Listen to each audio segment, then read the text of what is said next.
Am I on? Hello? Do they hear me? Hello. Good, okay, great. So we are going to call the Public Works and Transportation Committee meeting to order. Bear with me, you know, I am very scary about technology. So if anything goes wrong, it's not my fault, okay? So, well, I'm here to support you, Councillor Hall. So any questions or problems, just refer to me. okay, great. So can I have a motion for the approval of the minutes? Move and second, call the question. Those in favor, opposed, motion carry. The next meeting will be on February the 17th at 4 o'clock, same place. And is there any addition or deletion to the agenda? Seeing none, so let's go to item number 1, TransLink 2021 cost sharing funding applications. Do staff any updates? Yes, Mr. Chair, it's Brendan here. I have nothing further to add. Happy to answer any questions. So are there any questions? Recommendation. Move and seconded. Any further discussion? Oh, Michael. Thank you. Yeah, I'm noticing there's no option to raise your hand. I'm not sure if other councillors have the option, but in the usual spot, it's not there. Grant, do you have any idea, or should we just continue holding up? What you guys are experiencing this issue, I'm looking here under my icon, and it's there for me. I can see the raise hand option. Okay, yeah, yesterday it was fine for the earlier meetings at 4, but not for the public hearing. But anyhow, that's not that big of an issue. My comment or question to staff on this front was related to some of the comments that were in the letter that we received. I'm not sure if there was a response in time, so we just got the letter today from Nathan, and I can't remember his last name. He's spoken many times to council, and he had a number of specific points on there, such as Green Street network for Richmond, where it's cycling or pedestrian only, the linking of protected bike lanes. So do we feel that the comments made by that, do they fit this the cost share funding with TransLink, that these are things that we are going to get as a result of the 2021, or what the writer recommended are those more longer term that are not really expected anywhere in this report? So just to clarify that. So staff, any comments? Yeah, through the chair to Councillor Wolf, some of the suggestions that staff are already doing, for example, the protected bike lanes, they are incorporated in any of city's new capital projects. Staff, in terms of, there were some comments about that some programs deserve some additional funding, and the program that staff will be bringing forward to council for consideration is what staff will need to be, staff is recommending, taking into account of the objective to maximize the external funding as well as use of the existing roads DCC funding so that we don't go into the tax base. And also, we do have a wide array of programs that will be bringing forward to council for consideration, including walkway projects as well as many traffic safety programs. So that kind of information will be made more available to council as part of the upcoming 5-year capital program process. Okay, great, thank you. And if I may, sorry, Councillor Wolf, but if I can add to that, I think one of his primary concerns was that he read that TransLink had not renewed their funding agreements, and he was worried we weren't going to get our 2020 funding grants that had been promised last year. And rest assured, we are getting those. The only ones that were canceled were the maintenance contracts that they had. And we're also in line to get the 2021 funding that we're looking for this year. Okay. Terrific. My final comment was something that I just wanted to clarify because I don't see it exactly in the report, but I was actually expecting it Q4 last term. The Alderbridge Way multi-use pathway. So I see the Shell Road multi-use pathway in here, and I'm not sure if that's being included in with that because it's perpendicular to it and connects to it, or is that just not in this report at all? So that's about the Alexandra multi-use pathway. So half of it has been completed, the western half. My concern is about the eastern half, but is that coming in another report on what the design is before the implementation of the multi-use path? Through the chair to Councillor Wolf, I want to say with respect to the portion of the multi-use pathway that you're talking about, why that's not in this report. This report is to summarize the new projects that we're making to TransLink for funding contributions. The project that you referenced has already received, TransLink has already committed funding towards that project. Okay, then is the design is the design coming back in some other way before its final approval? That's, I guess, my question. Yeah, if it's not in this list, it was in a previous list, but it's coming back one more time? maybe that's something Milk can help us with, Councillor Wolf. Okay. Through the chair to Councillor Wolf, that one is under design right now. I'm not sure of the details exactly where it's at, but I can take a look at it and get back to you on that one. Okay, no rush. I just wanted to make sure it wasn't included somewhere that I couldn't comment on. So thank you very much. Thank you. So any further questions, comments, discussion? So call a question. Those in favor? Opposed? Motion carried. Thank you. So moving on, number 2, amendment to traffic bylaw, number 5870. So staff, do you have any additional comments? Mr. Chair, Sonali here from Transportation. I do not have anything further to add to the report, and staff are available to answer any questions. So are there any questions to staff? Linda.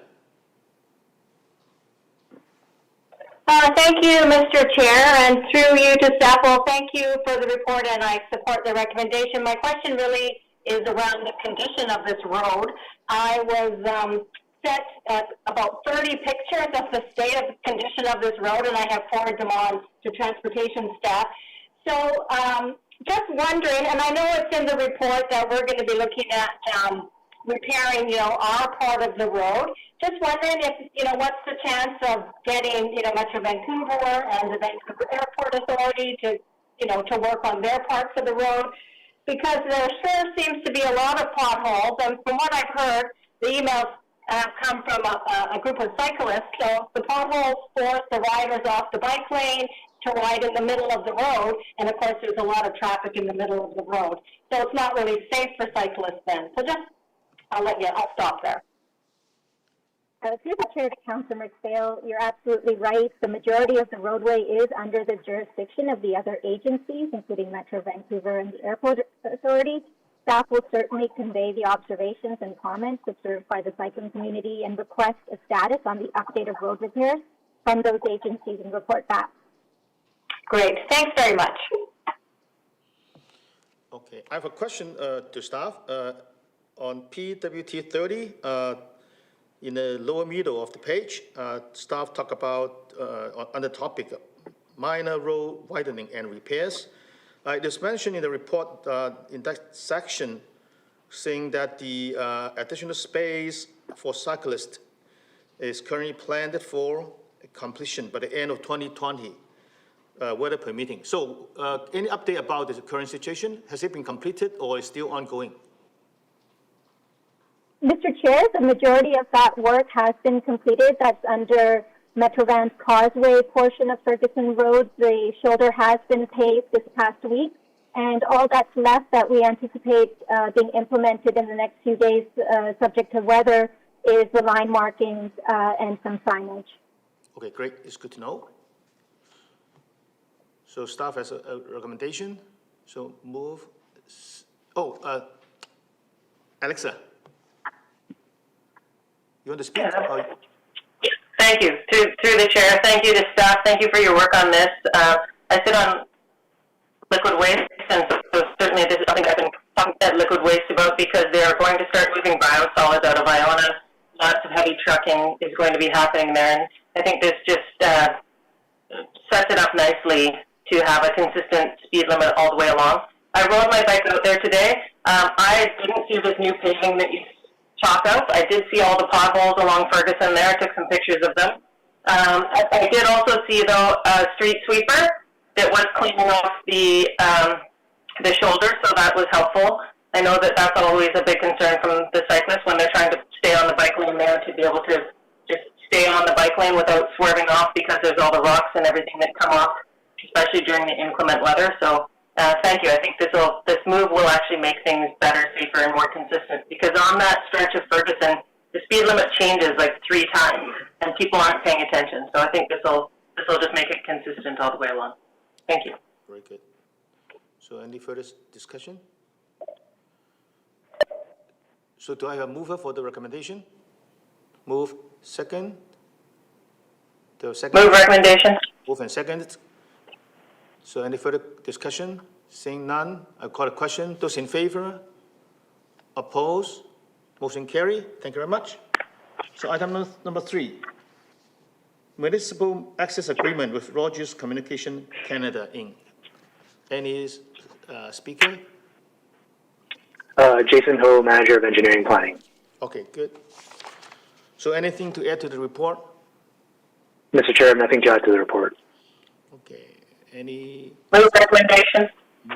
move and second? Michael? Thank you very much. Through the chair to staff, just 2 questions about the last paragraph on page 36. Mm-hmm. So it's just like a concluding statement there about this agreement here is not including 5G, small antennas. So my 2 questions related to that. One is, why is that separate?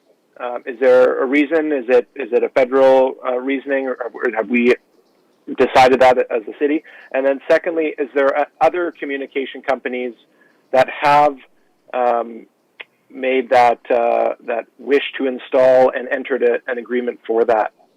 So those 2 questions. Through the chair to Councillor Wolf, we're still waiting a lot of the details around 5G. So this agreement here is only proposed to cover any underground installations, whereas 5G is going to entail potentially mounting on poles, small cell antennas, and things like that. At this time, we have not received any requests for 5G agreements other than TELUS, and their request is not for a full-on 5G, but kind of for more of an enhanced 4G or 5G light network. Thank you very much. I was going to say, if I may, it's Grant Finks, I can add some additional supplement to that question if you would like. Yes? Okay, so through the chair to Councillor Wolf, at this point, the carriers here in the province are essentially enhancing their existing infrastructure, their existing towers, using the existing frequency band. The 5G spectrum, which essentially is known as millimeter wave spectrum, hasn't even gone to public auction. It was supposed to happen last September based on a plan from Infrastructure Canada, which then, of course, got delayed because of COVID. So it's not forecasted that the true 5G spectrum is even going to be available until probably July, summertime into September of this year in terms of actually having the spectrum. What TELUS and Rogers and so forth are installing now effectively is enhanced 4G. And so even though it sees 5G on some carrier devices, it's truly not 5G. And they're upgrading essentially the antennas and the infrastructure on their existing towers and infrastructure this day to be ready for once the infrastructure and the new agreements come in place with the federal government for the spectrum to quickly move forward with that. Okay, good. I have a question to staff. I just want to clarify, do we have similar agreements with other service carriers? I mean, are those terms similar, or this is anything in particular? Mr. Chair, we do have a number of agreements, 11 in total, with other carriers. The general terms are generally the same. However, some details could differ depending on the negotiations. Okay. And also, are these agreements overlapping? I mean, do we divide up the city to different carriers, or, you know, they just overlap with each other in providing the services? Mr. Chair, they are for the entire city's city corridors. However, depending on where they're intending on installing, they'll have to submit to the city for the city's approval for each installation. Okay, good. So Mr. Chair, if I could, I just might add to that as well, and maybe to add some further clarification to the previous questions as well. These agreements encompass all of city rights of way, all of our roads, and the telecoms and other non-city utilities have right of access to all of these rights of way. So these agreements cover how they access these rights of way in terms of how they might impact our infrastructure and who pays for what. What they don't cover is our infrastructure, our poles, buildings, anything built like that they do not have right of access to. So in the future, if any of these telecoms wants to mount an antenna or any other piece of infrastructure conduit on a piece of infrastructure that the city owns, that gets negotiated under a completely separate agreement, and we had expected to be compensated in some way for them mounting infrastructure on our infrastructure, as opposed to simply being in the right-of-way underground. Okay, good. So any further questions or comments? Michael? Thank you. Mr. Irving reminded me of something. Over the winter break, there was a lot of activity where Shaw were coming in and doing work and parking in people's driveway and doing work, and a lot of their equipment was left behind for weeks on end, and I made a comment to bylaws, and I'm not sure if they cleaned it up or the local contractor cleaned it up. But do we have, is the city aware where they're working and when they have an agreement like this? And is there a follow-up that we do, or is it complaint-driven if there's telecommunication equipment left for weeks on end? Through the chair to Councillor Wolf, yes, there is follow-up inspections by the city. Generally, the installations done by these telecom companies we don't really receive any complaints. They're pretty well done. There isn't, we don't follow them behind their footsteps. But if there is an issue, we'll definitely raise that with these companies. Great, I appreciate that. Thank you. Good, thank you. So the recommendation has been moved and seconded. Call the question. Those in favor? Opposed? Motion carried. Thank you. Number 4, flood protection grant application. Any? Mr. Chair, nothing further to add. Move recommendation. Move. And Linda, are you second? Yes, so move second. Any further questions? Comments? Discussion? So I call the question. Those are in favor? Opposed? Motion carried. And then number 5, award of contract 6577P. Any further updates from staff? Thank you, Mr. Chairman. We have nothing to add to the report. Happy to answer any questions. Any questions for staff? Move recommendation. Move second. Further questions or discussions? So I call the question. Those in favor? Opposed? Motion carry. Moving onward, item number 6, Global Container Terminal Delta Port Expansion. So any staff will speak to that? Chad Paul here, Manager of Environment. Mr. Chair, to speak to that, nothing further to add, and happy to answer any questions. Okay, Carol?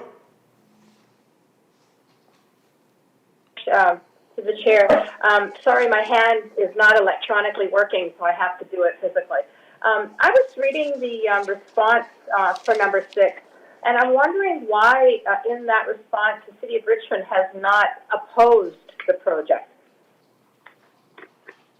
Through the chair to Councillor Day, right now it's such an early phase of the project. Staff really have only reviewed the initial project description report and would based on our comments, need some more information to come to that conclusion in the future. So that wasn't included in our initial response. And even though council directed staff to let the province know that we were opposed to the project, I'm a little confused because I thought this was a vote that we made. Through the chair to Councillor Day, I believe that was the Roberts Point Terminal 2 project. I'm not aware of direction for this specific project on that. Oh, okay. I thought this was included in that. Okay, all right. Thank you for your help. Oh, okay. Okay. Well, actually, I'm quite happy to have the map on attachment 3. I think this is very helpful map to tell us the projects, all the projects, and I think we can see it in on one page. And would staff like to comment on this map, like the accumulative effect of the projects with staff? Absolutely, Mr. Chair. And just a note, these isn't an exclusive list of maps. These are some of what we would consider major infrastructure projects in the Lower Mainland. There are more, but these are highlighted projects that we've noticed that would cause significant impact or would have some residual impact to the city of Richmond. Historically, prior to the update of both environmental and provincial assessments in 2018, cumulative impacts were assessed based on project footprints. There was no regulatory requirement for cumulative impacts. The new regime, which this Delta Port project, Port 4, would fall under, is legislated to require cumulative impacts moving forward. So just a little note on there. Yes. So, Mr. Chair, I would just add to that as well, if I could. I think British Columbia Environmental Assessment Office, as Mr. Paulin has outlined, has moved a little bit on that from when we were dealing with them on the jet fuel line, but certainly consistent with Council's previous direction and comments and staff's listed comments here. It doesn't go far enough. And very clearly, this project, Global Containers, introducing a new EA for a project which is, on all accounts, identical in function to what the port is trying to do with Terminal 2 in basically the same location, just seems very peculiar that these things aren't coordinated by the province in some greater fashion. And that if there is a need for additional port facilities like this, why isn't there broader direction and coordination as opposed to having what looks like two competing projects going through parallel processes at the BC? It makes it very challenging for us and others as stakeholders to understand what those cumulative impacts are and what the rationale is. So that's certainly been a cornerstone of Council's concerns going back 10 years to original comments on the jet fuel line, and it's certainly embedded in what we're proposing here. Yes, thank you. So my understanding is that staff would also bring this up in the comments, right? That is correct, Mr. Chair. Yes. Linda? Thank you, Mr. Chair, and through you to staff, thank you very much for the report. I think you've covered all the, relevant topics, and what I like to see, I see the thread really is we need more information, and I think, we need to keep our eye on that game. We don't have enough information, and we need to be kept in the consultation loop so that we can get more information. And I just wanted to add to the recommendation that we CC our MLAs and MPs, so that they're aware of our comments as we go through this process as well. Yes, I think that's a good idea. Thank you. Michael? Thank you. Just a few additional comments. So I definitely support in here that in the next steps, the ACE committee, or Advisory Committee on the Environment, will be one of the receivers. Could staff comment after ACE receives this? I'm not sure if it's their next month or the month after. And then if they were to make provide advice to us, what would be the next step? So in the attachment to the environmental assessment, where do you think it would fit in the next round that Council would look at this? Because I support and endorse the comments that in there so far, but I definitely feel like if this is to continue and more time is available, more scrutiny can be made to compare this with, or to include this in the larger network of projects. So I'd just like to know when is the next time the City Council will have a look at this, do you figure? Through the chair to Councillor Wolf, certainly that would, in our mind, be after a final readiness decision for the project, which could be anywhere of up to 1 year following submission of the required information from Deltaport. Following that, there would be a response by the proponent to collect more information and complete some more assessments. So staff would have more information to bring forth to ACE for their consideration, and potentially some future comments that they could also address or add on to should they choose. Good. Okay, great. Appreciate that. Thank you. So do I move of the recommendation with copies of the response to MLAs and MPs? Do I have a mover? Move. Second? Move in second. Further discussion? Michael, you want to say something? No? Okay. So I'll call the question. Those in favor? Oppose? No.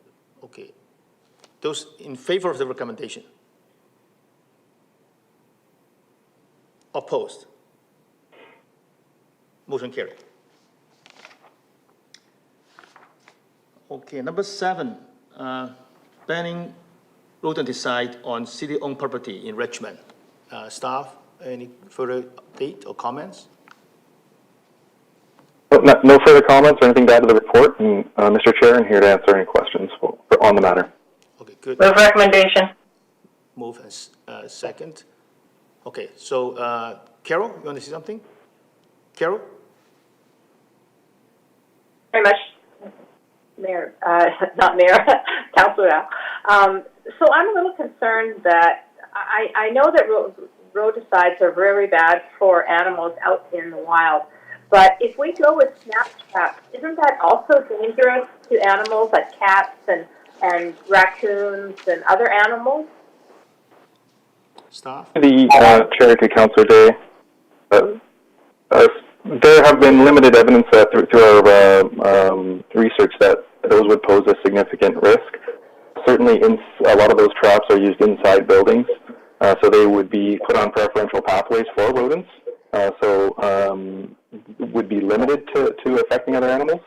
And it's not something that we heard as a major concern with the transition period to those types of traps. Okay, just a follow-up question. So if we're going with snap traps and we do catch cats or other, animals that we don't want to catch, is there a way we could put them inside, like a raccoon cage or something?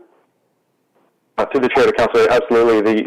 Some of the preferred best management practices for the snap traps would actually be to put them in contains or capsulated areas, such that the rodent would have to go in there and then the snap trap would be engaged. So that would exclude some of the larger animals that could get in there, such as cats and things that weren't able to navigate the corners. Okay, thank you. That explains it. Thank you. So, Linda, do you have a question? No? Okay. Michael?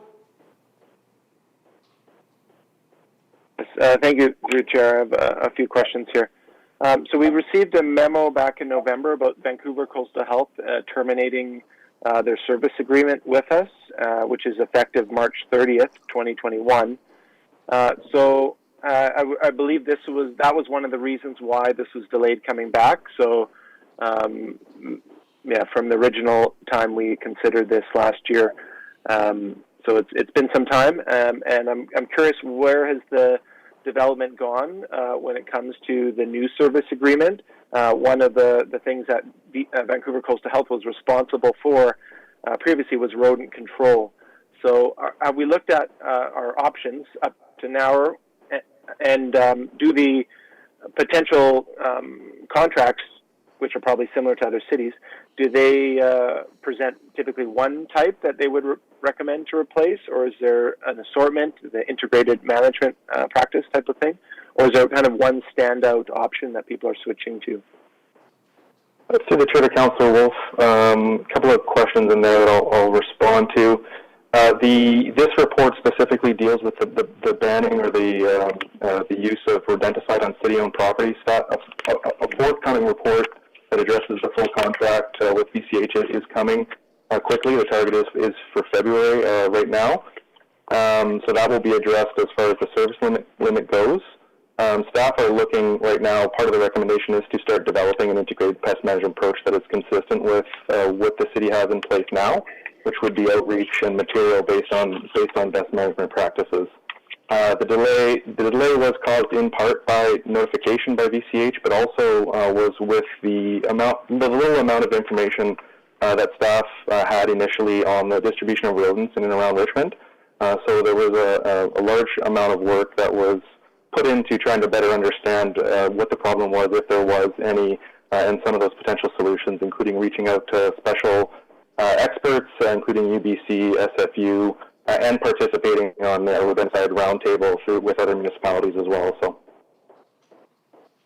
Okay, thank you. A follow-up on that then. We received a lot of communication back in July from the group, public and many groups that represent Richmond residents. So I'm not sure if staff have received any additional large group ones, but things such as the Fur Bearers Society, the Garden City Land Society, the Wild Animal Welfare Society, and then even just today we got a number more responses. And looking at some of the cities that have recently, just in the summer, banned the use of this rodenticide on city-owned land in places like Nelson, Port Moody, North Van, City End District, West Van, Saanich, North Saanich, New West. So all around us on Vancouver Island in interior BC.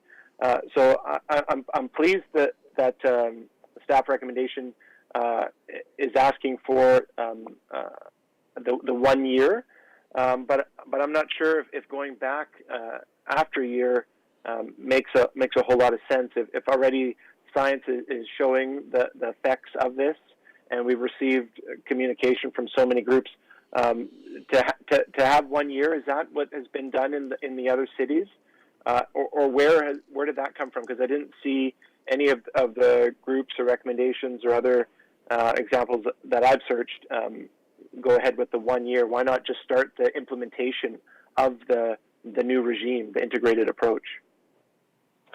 Yeah, through the chair, Councillor Wolf. Staff wanted to start off with a pragmatic approach. So we did contact a lot of service experts on both sides of the spectrum. So one would be the contract experts for animal control, as well as the advocates for the other side. And I will say, for the most part, all the information which has been circulated to staff through the clerk's department is consistent with our report. What staff were hearing in certain cases from other sides of the spectrum were that rodenticide does have a place in an integrated pest management approach, specifically for the management of large infestations in a specific target area. So there were concerns noted with that along there, which we couldn't negate evidence-wise either way. So again, there's very little information that we could present on either side. Clearly, these products are making their way into the Richmond food cycle. That is evident from various different instances, some studies, but even the studies are very limited as well, specific to British Columbia. And I will say that the proposed approach here is consistent with various other municipalities, including Delta, that took a specific approach that they were going to assess 12 properties in a transition period with pure snapshot. So this isn't something that is inconsistent with that in our mind. We have been sitting on a rodenticide roundtable as well, so we feel we're very well educated with what other municipalities are doing. North Vancouver, the District of North Vancouver took the first approach in that, so we've been actually monitoring and reviewing their data as well. But as we know, the District of North Vancouver is very different in land type than Richmond. The City of Richmond has a very large city center. They have a very large property, city-owned properties in and around agriculture areas. So it's something that we felt that we wanted to take a step back and take a pragmatic approach and a phased approach to this decision moving forward. Great, I appreciate that. If I could, Your Chair, just one more short question thread.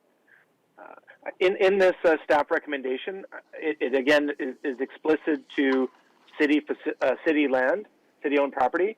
I'm wondering, in this year, can we not also provide education and direction for non-city-owned land to look into a different approach for their own contractors, to see if all other alternatives can also be moved in that direction. As soon as we see evidence of success, that perhaps we start making a mention of it on our city website or educational pamphlets.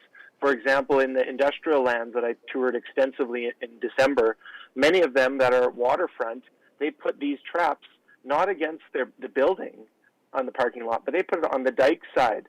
So these are like a meter away from tipping down and rolling into the Fraser River.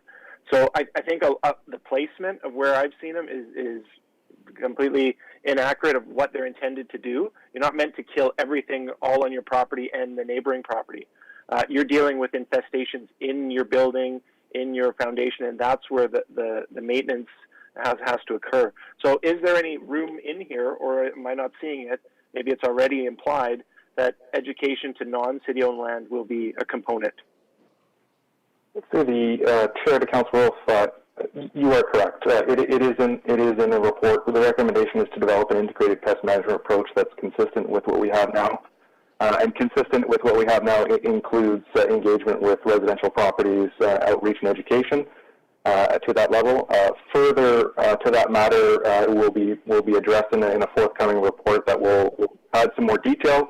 But that's exactly what staff intend to do in this transitional period, is to create some information and make it readily available to better inform residents about these projects and how to use them more safely, because we have identified as being more can be done in that area in our mind. Great. And when I've spoken to residents with mice or rat issues, the first thing they get recommended from the pest control company is put rodenticide traps all around the outside of your building. And if they don't know any better, that's their go-to move. So it's going to be an important educational piece to this. So I appreciate that's part of it. Thank you, Chair. That was my question. Okay, so we have a number of speakers from the public, and who's the first one? Deanna Pfeiffer. So the first one will be Deanna. Are you ready? Yeah, I am. I'm here. Okay, so introduce yourself, and then you have 5 minutes to make your presentation. Please go ahead.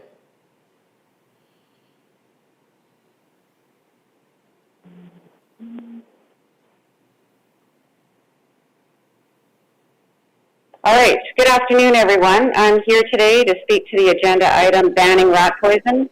I've worked every day on this issue since discovering this owl dead 16 months ago, and I'd like to walk you through the various layers of discovery I peeled back and investigated in order to better understand the issue and why we need to urgently ban it in BC.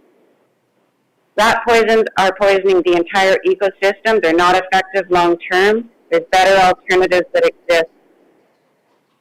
Toxicology revealed the owl was poisoned with bromadiolone and brodifacoum, and 4 months later, a great horned owl died, and necropsy revealed 3 types of commercial-grade rat poisons, which are 1,000 times more toxic than warfarin. Most of the rodenticides used today are anticoagulant compounds that interfere with blood clotting.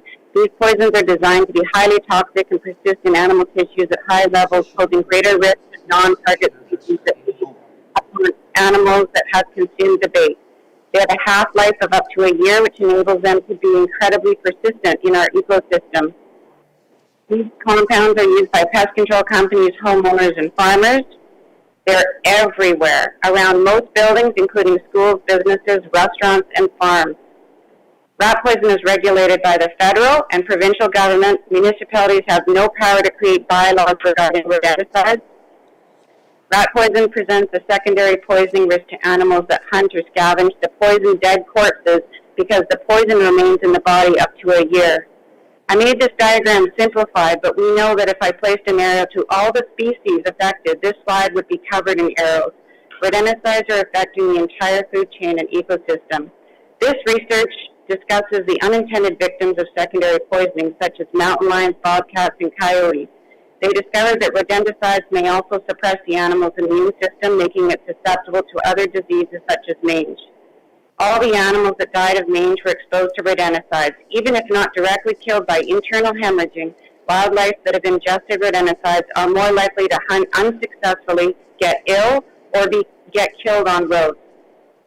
The researchers in this paper noticed traces of rat poison in milk. Obviously, this has significant implications on human health. Health Canada has determined observations in the U.S. to be representative of the situation in Canada. And in further investigations, I uncovered so many other problems. Pest control companies' investigations revealed staggering and repeated offenses with really no consequences other than written notice requesting compliance. This is a close-up picture of an abandoned bait box. By not dealing with the root cause, these bait boxes and contracts remain in place permanently. Rat poison is being, rat poison is being discarded in garbage, and rat poison ends up in the landfill.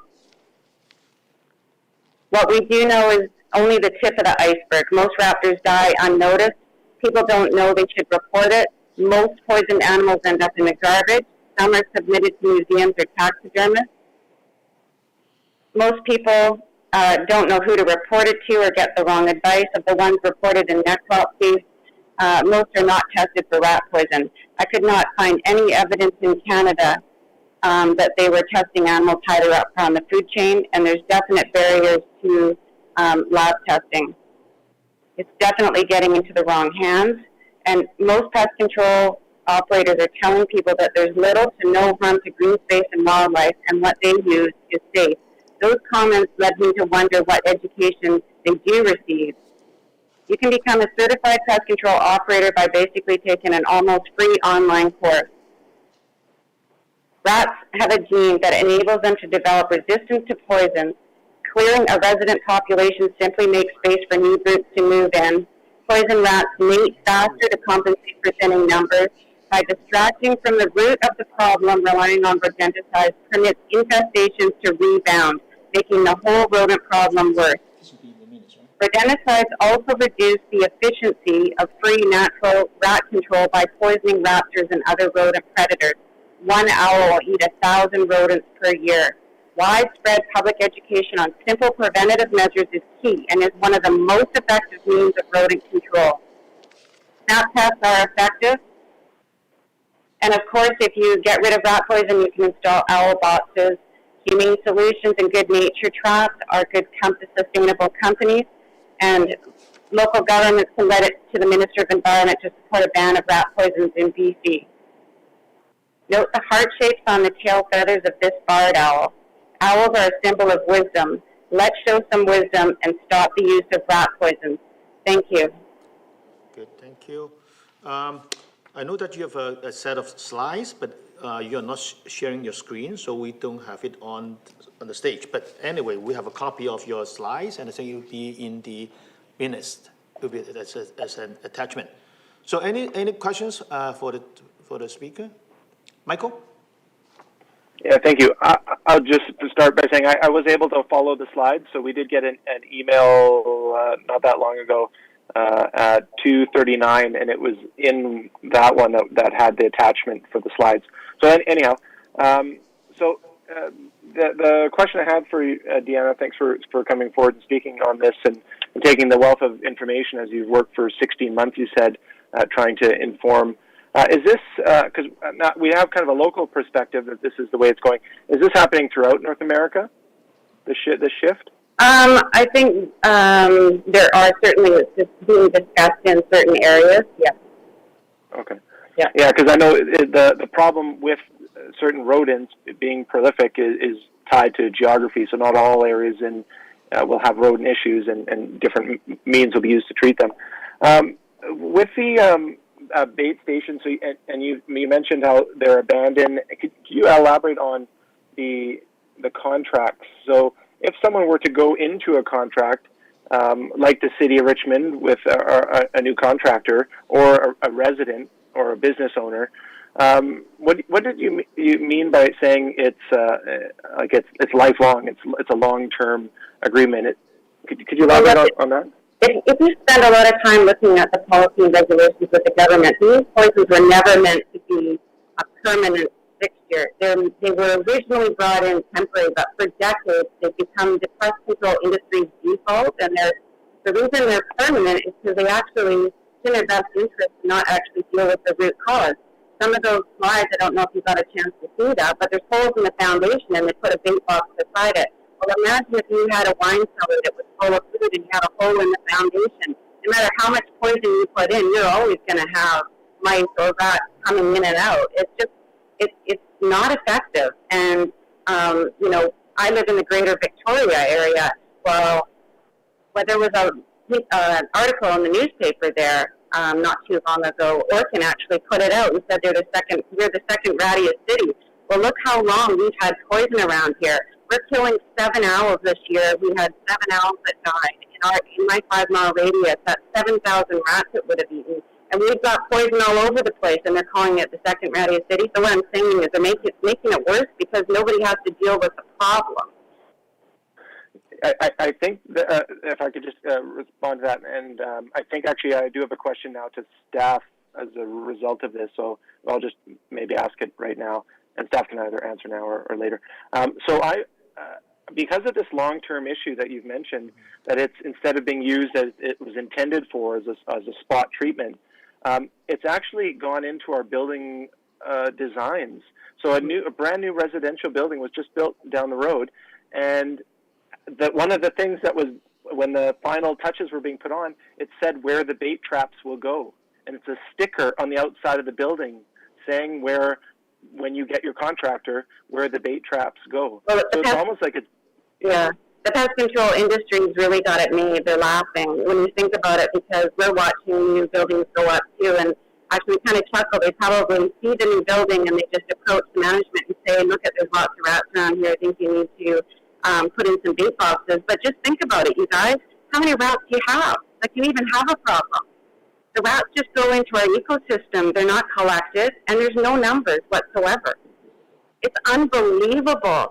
In fact, in my area, like, put a snap trap out. You know, like, what is going on? And be proactive. Like, put your preventative measures into your codes if you have to. But, you know, simply securing a building should be enough and cover the garbage. The hospital has 50 bait boxes right by our green space. It's a 5-minute walk, and every single garbage can has no lid. Hello? You know, what do rodents do? They come out at night, and they're going to continue to come out if you don't secure food or fill up the holes. But we're allowing the pest control industry to just carry on this way. Thanks, Deanna. If I could just get to staff, is there a requirement that buildings have to have markings for? So if the city's to build a new Steveston Community Center building, is that going to be designed, is that like a feature of the exterior design of buildings that they have bait box locations mapped out? Is that a thing? Can anyone on staff respond on that? Through the chair to Councilor Wolf, I don't have that information. I believe there was Mr. Young from Facilities was on. He could best. I don't have that information at this time if he isn't, but I could get that in time for council. I appreciate that. Thank you. Oh, okay.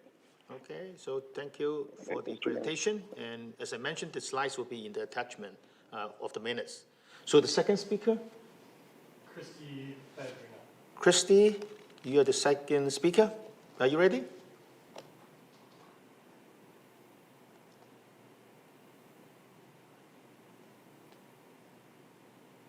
Are you ready, Christy? Put your headphones back on. If you just ask her to unmute herself. So can you unmute yourself?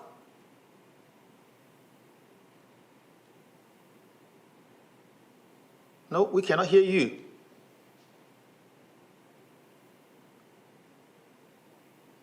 We cannot hear you.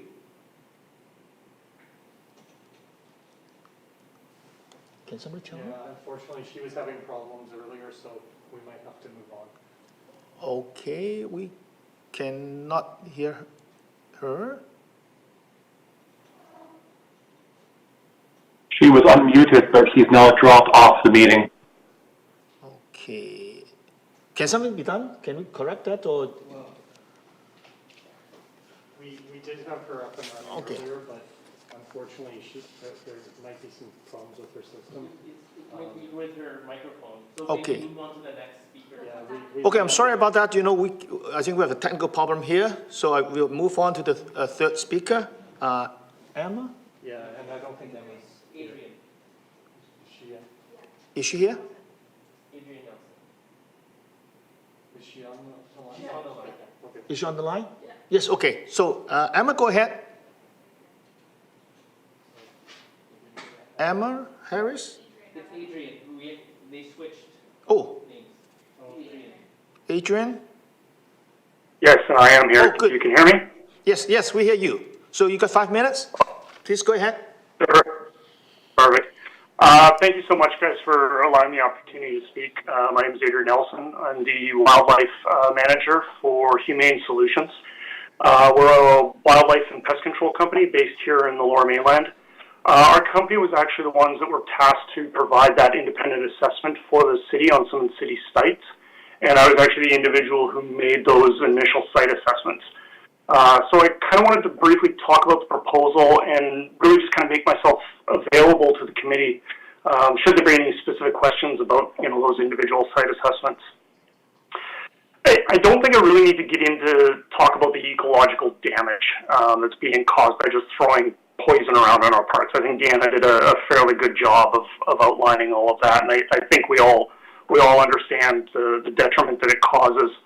I did want to touch a bit on the poison scam, really, that's being perpetrated by the industry.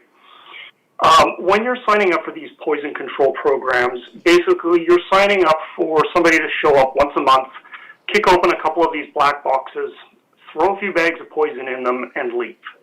That's it. That's what you're paying for. And you really have no idea if any of that is actually working. Quite often you don't even know if somebody's been on site, what they've put in those boxes. We've been to multiple places where we pop open those boxes and there's nothing in them. There's no signs of bait at all. There's no signs of poison in those boxes. And the ones that they are putting stuff in, you have no idea if anything is even eating it. And if it does go missing, is it mice that are eating it? Is it rats that are eating it? Is it squirrels? Is it bugs? Is it just falling out of the boxes? You really have no idea what's going on with those. And you don't even know if it's killing them. They're supposed to wander off and die where they get picked off by other critters, but there's no way of knowing that for sure. I've seen countless infestations where the rodents actually build up a tolerance to that poison. They continue to eat the poison, and the problem never really goes away. I think with a more in-depth trapping-specific program, such as the one that staff is presenting to you guys, you're going to know exactly how many rodents are being killed. You're going to know the types of rodents that are being killed, where they are. And what this does is this allows you to identify those hot spots. It allows you to gauge that population. Are things getting better? Are things getting worse? Is it increasing, decreasing? And you're going to be able to adjust that program accordingly. It's really about creating and implementing a more cohesive management plan and being able to adjust that plan as necessary. I think it's really, really commendable that the city wants to shift away from poison. I think the city is also going to need to shift their thinking about the costs of these programs. You can't just keep looking at this old, what's the cost for one of these little black boxes and how many of these little black boxes do we need?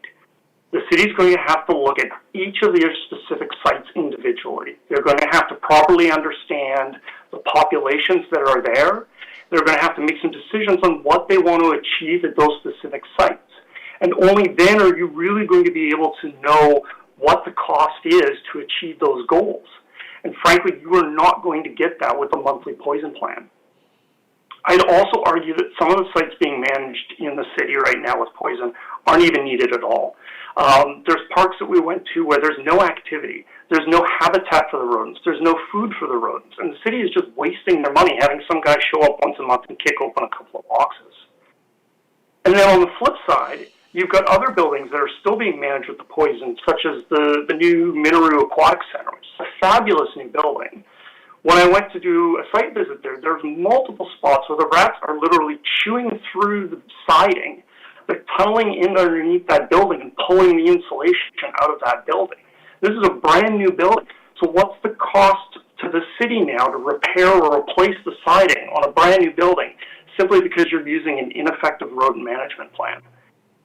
I think the plan that the city staff is proposing is a great step forward. As Councillor Wolf has mentioned, I think there's probably other opportunities to expand on this throughout the city and not just on the city's own property. But I think with a plan like this, you're going to see a much more effective approach for dealing with rodents, and you're no longer going to be just blindly slapping down poison and wasting money on this. I really urge the committee to pass this proposal, give staff the tools they need to properly manage rodents, and really ultimately ban the use of rodenticides within the city of Richmond. Thank you. Good, thank you very much. Okay, any further comments, questions? We already have the motion on table. So seeing none, I would call the question. Those in favor? Opposed? Motion carried. Thank you very much, and particularly thanks to the presenters. Item number 8, managers' reports. Any reports from managers? Yes? Mr. Chair, I just wanted to give committee an update of the King Tide Storm Surge event last week. We saw fairly high river levels last Wednesday, January 13th, which ended up being higher than forecasted. We measured levels of 2.2 to 2.78 meters around the city, which was similar to water levels we saw during the series of intense storms in December of 2018. This was a result of a combination of king tides, storm surge, and heavy winds occurring at the same time. Optically, the water levels were noticeably higher in areas, some areas outside of the dike, but the flood protection system performed well in protecting the city, and this is largely attributed to the council-supported capital program and initiatives to keep advancing our dike and drainage network in advance of sea level rise. So since last Wednesday, the water levels have attenuated, and we're expecting the attenuation to continue over the next 4 to 5 days, down to daily peak levels of 1 meter geodetic. The longer-term outlook over the next month, which is a lower level of accuracy, but at this point it isn't showing any alarming signs. So hopefully that continues, and staff will be summarizing the storm season along with this year's freshet in a report to council in the coming months. So any questions for now? Michael? Great. Yeah, I spent a lot of time going along River Road and just being amazed at how high the water is. And again, want to thank staff for taking the emergency measures that at the time was like ripping off the Band-Aid. It was hard to see so many large cottonwoods go down, but to see how many days in a row that the whole stump is underwater in many cases. And these are massive trees, and to have the winds that we were having where the ground is soft and potentially rupturing dikes, I think staff did get some good advice to go ahead with that emergency dike work, and I'm seeing that much more clearly now. Again, I feel habitat compensation needs to follow as soon as possible, but that's, I believe, coming. My question to staff on this was, is there a weakest spot right now? Did this storm, this king tide season, identify an area, because it was higher than expected, an area that needs to be expedited in dike work? Through the chair to Councillor Wolf, the storm didn't really tell us anything that we didn't already know. So some of the low points on the South Dike we've been making progress on over the last couple of years. We'll continue to do that over the next year or so, as well as some points, like you said, along the North Dike.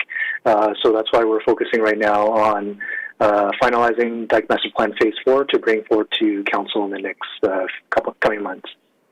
I appreciate that. Thank you very much. Mr. Chair, and I'll just add to that, too. It's interesting. We did complete, with council support, obviously, the dike raising project on the South Dike between Gilbert and Number 2 Road.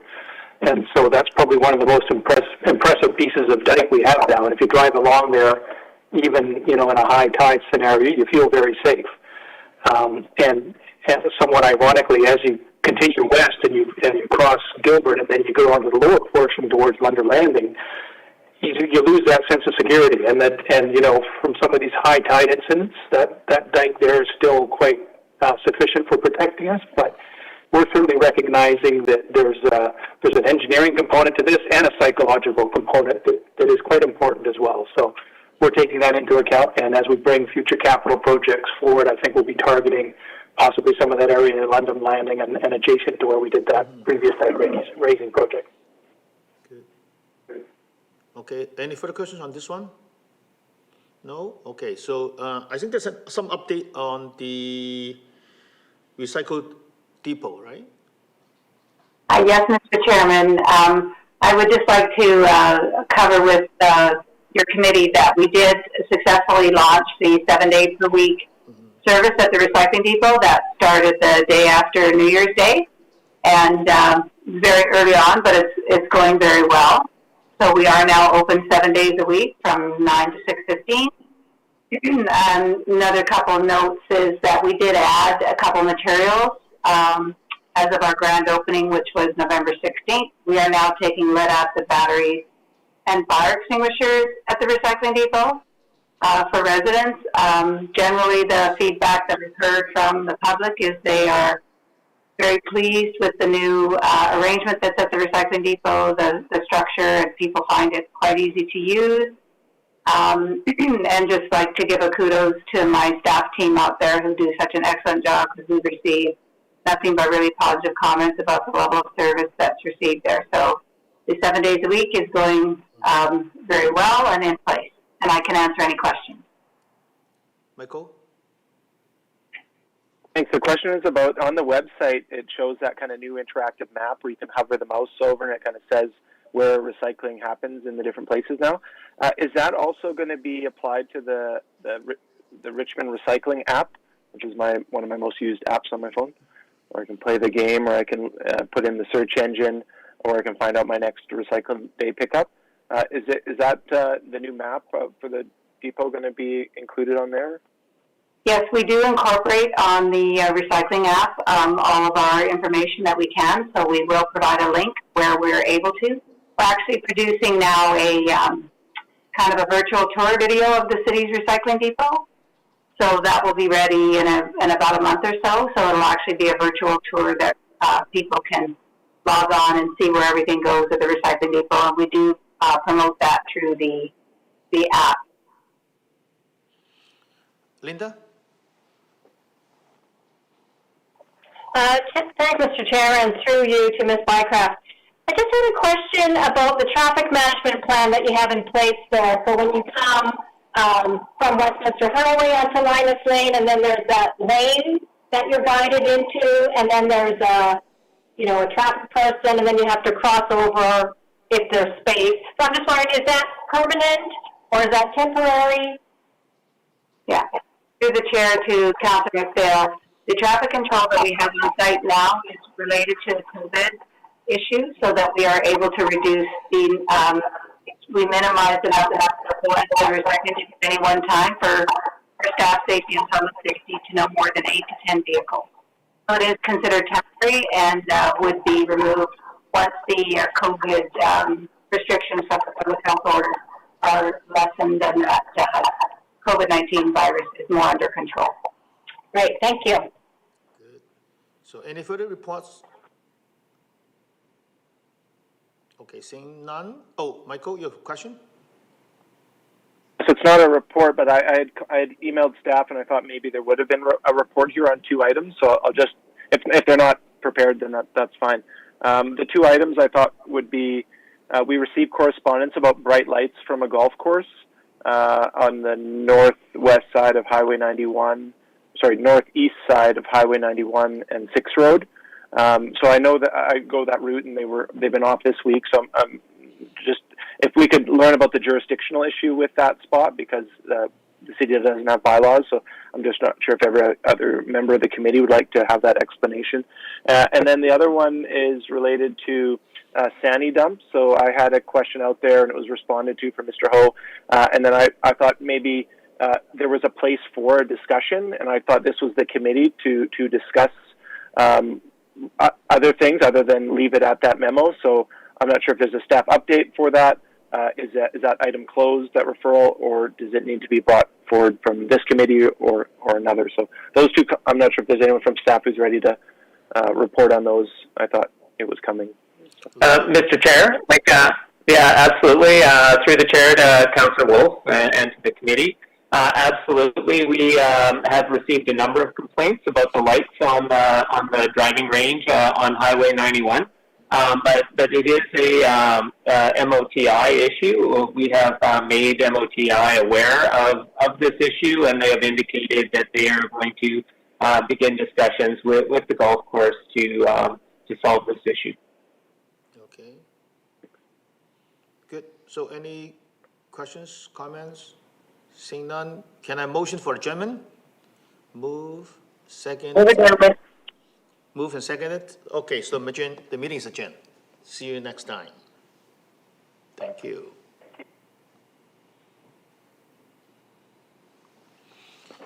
Great.